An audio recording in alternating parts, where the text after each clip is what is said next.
Aisyah tuh banyak banget, ada berbagai macam istilah, ada LCP lah, ada OGCGP lah, ada bla bla bla bla bla. Ntar akan ada materinya sendiri, udah kayak SKS gitu ya. But you can lah, kan future leader. Nah, jadi perkenalkan saya dari Ilmu Komputer angkatan 2012. Jadi itu adalah life before Isaac, merangkai kabel. Sekarang kayak orang untuk jadi leader. Hebat sekali. Terus hidup selain Isaac juga suka naik gunung. Jadi kalau misalkan ada yang mau masuk Mapagama tapi masih bingung, mendingan masuk Isaac aja, masih bisa kok naik gunung. Tapi terlepas dari itu semua, I'm an Isaacer, and once you're an Isaacer, you always be an Isaacer. Next.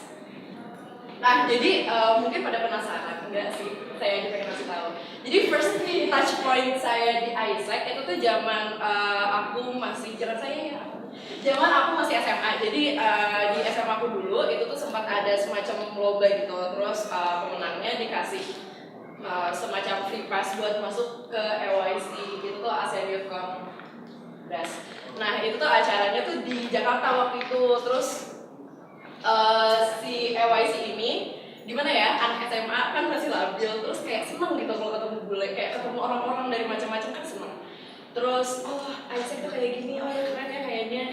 Terus di kongresnya ini kita ngomonginnya ya itu nggak jauh-jauh dari leadership sama entrepreneur. Walaupun aku waktu itu jurusannya IPA, terus dijejelin entrepreneurship, atau kenapa tuh enak gitu. Terus fasilitatornya itu ada dari India, lupa, Ghana, sama ada beberapa orang, tapi yang paling ingat si dua ini soalnya kayak paling inspiring gitu. Tapi entar itu ngejelasinnya. Nah terus udah deh, mulai dari situ aku jadi pengen masuk ke Isaac karena menurutku leader yang dibentuk sama Isaac tuh jelas gitu loh mau dibawa ke arah mana.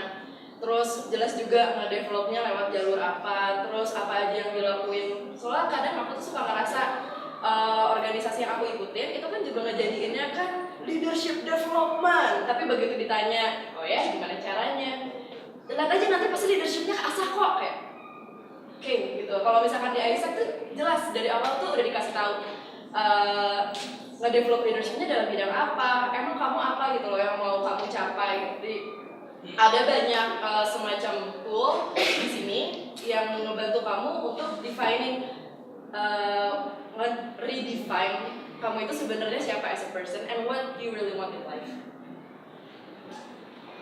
Oh ya, sebenarnya alasan kedua aku pengen masuk Isaac adalah jadi aku punya kakak nih. Kakakku dulu kuliahnya di UI, dia mau masuk Isaac tapi nggak terima. Terus udah kayak gitu, sejak saat itu aku ngerasa kayak oke, mau nggak mau di UGM harus masuk Isaac. Terus keterima.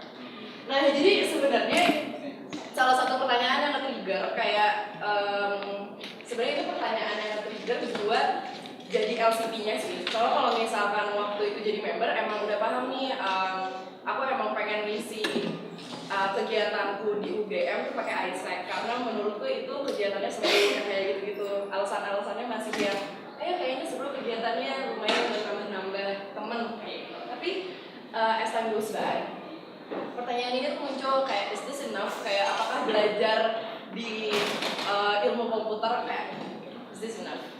Halo, selamat datang yang kalian yang baru datang. Ya, jadi aku lagi ngejelasin tentang alasan mengapa Isaac itu menyenangkan, kurang lebih. Oh iya, perkenalkan nama aku. Terus udah kayak gitu, apa ya? Kebetulan banget setelah pertanyaan ini pops in my head, aku ngebaca kayak semacam artikel yang berdasarkan riset gitu. Nah risetnya ini tuh salah satunya ngeluarin data kalau misalkan anak UGM itu tuh lulusannya banyak yang gak keterima kerja. Alasannya tuh bukan gara-gara masalah akademik, karena lulusan UGM itu tuh emang untuk masalah akademik itu tuh gak perlu dipertanyakan lagi deh, kayak super jago. Tapi yang suka jadi pertanyaan besar di company-company atau perusahaan yang mau merekrut lulusan UGM adalah lulusan UGM itu kebanyakan puyeng, lulusan UGM itu kebanyakan nggak mau menyampaikan pendapatnya, lulusan UGM tuh kadang suka susah mingle sama orang ya kayak gitu-gitu. Terus apa ya, aku mikirnya kayak masa sih lulusan UGM kayak gini gitu loh. Dan sebenarnya itu yang jadi titik dimana aku ngerasa kayak nggak bisa lulusan UGM harus kece badai, nggak boleh kalah sama lulusan UPI, ITB apa segala macam. Nah sebenarnya dari sini inilah aku kayak pengen impact deh dikit-dikit lewat exact UGM kayak gitu. So is this enough? No. Terus do what you love or love what you do. Jadi ini kan suka muncul pertanyaan kayak gini kan. Jadi gimana nih, kan udah kuliah nih ceritanya, udah bukan anak SMA lagi ya, abis kuliah 4 tahun atau mungkin 3,5, terus kerja. But which one do you want? I mean like, apakah kamu mau do what you love or trying to love what you do? Nah sebenarnya pertanyaannya itu kayak hitam putih banget, dan untuk menjawab pertanyaan kayak gini gak bisa gitu, kayak cuma milih kiri atau kanan, gak bisa. Karena untuk menjawab pertanyaan kayak gini menurutku itu tuh selalu ada jalan tengahnya. Jadi instead of memaksakan untuk ngelakuin, jadi panik dikasih tahu lagi. Instead of memilih atau berusaha untuk kayak milih akademik atau organisasi, nggak bisa gitu, karena dua-duanya itu harus balance. Itu challenge yang kalian hadepin gitu sebagai mahasiswa.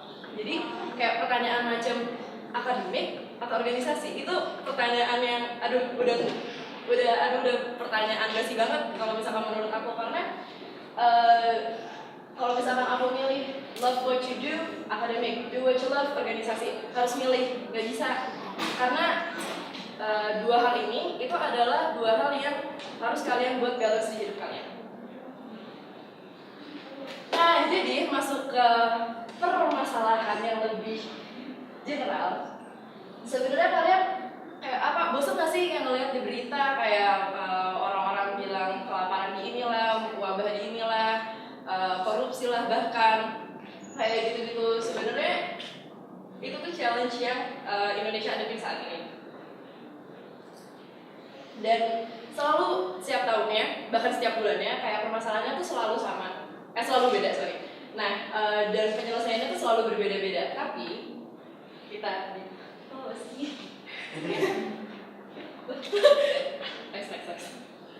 Nah, kita tuh kayak berpikir, orang-orang di ASEAN itu berpikir kalau misalkan solusinya itu tuh sebenarnya sangat fundamental, yaitu leadership. Jadi permasalahan apapun di dunia ini sebenarnya, kalau misalkan leadership skillnya itu udah terasa, semua permasalahan di dunia ini tuh bisa gitu terselesaikan.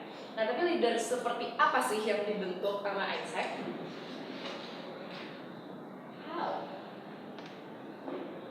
Nah, jadi ceritanya ini tuh ada kayak semacam forum yang diikuti oleh berbagai orang dari berbagai umum, dari berbagai sektor. Jadi kayak ada bisnismannya, ada perwakilan dari NGO, ada perwakilan dari segala macam. Dan si World Economic Forum ini yang waktu tahun 2011 itu kayak ngeluarin statement yang intinya hal ini bisa dibaca. Dan pokoknya intinya tuh mereka bilang kalau misalkan kita mau mencetak leader di masa depan, kita nggak bisa mikirin menyelesaikan masalahnya untuk masalah yang sekarang. Jadi let's say kita mau menyelesaikan permasalahan di 2050, kita harus mikir kira-kira 2050 itu masalahnya kayak apa dan solusinya kayak apa. Kita nggak bisa pilih kayak mikir misalkan kita mau menyelesaikan masalah di tahun 2050 tapi solusinya pakai solusi 2014, ya basi kayak gitu. Nah, jadi si World Economic Forum ini setelah ngeluarin statement ini, mereka tuh ngebuat semacam cara gimana mencetak leadership, mencetak leader yang kayak gini. Nah, itu tuh melalui yang namanya inner outer journey. Jadi intinya adalah outer journey itu yang di sebelah kiri, inner journey yang sebelah kanan. Nah, surprise! Saya kita menggunakan hal itu. Jadi misalkan kalian masuk ke Isaac, kalian melihat bahwa orangnya banyak banget, macam-macam. Ada yang sifatnya bla bla bla, jargonnya banyak banget, dan menurut kalian itu cukup challenging karena kerjaan kalian sangat banyak, tapi at the same time kalian harus mikirin akademik dan lain sebagainya. Tapi didukung dengan risk-taking attitude kalian menerima challenge itu gitu. Dan didukung dengan support system itu bisa dibilang teman-teman kalian di Isaac yang saling nge-support kalian untuk men-generate value. Dan value yang kalian dapetin ini itu tuh bukan textbook material gitu loh. Maksudnya kalau misalkan kalian baca buku nih kan suka ada kayak value-ku adalah let's say apa ya, being perfectionist misalkan kayak gitu, atau striving for excellence. Oke, aku bisa striving for excellence, tapi kayak it's different. Kalau misalkan kalian copy paste sesuatu yang buku kasih tahu kalian, misalkan kayak ada suatu buku leadership bilang kalau misalkan kalian mau jadi leader, value kalian tuh mestinya harus striving for excellence, misalkan kayak gitu. Tapi kalian sendiri tuh sebenarnya nggak pernah merasakan apa itu striving for excellence. Jadi bisa dibilang kalian cuma oke bisa striving for excellence. It's gonna be really different. Nah di Isaac kita tuh kayak punya value kita sendiri, which is ada 6, tapi mungkin akan dijelasin lebih lanjut. Value ini yang kita berusaha jalanin tiap hari gitu loh melalui kegiatan-kegiatan kita.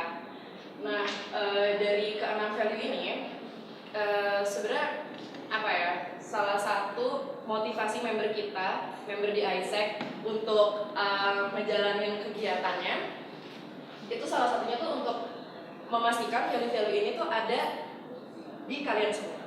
Intinya kurang lebih kayak gitu. Tapi yang harus digarisbawahi itu Isaac is not fast food, so we need time untuk nge-generate value tersebut.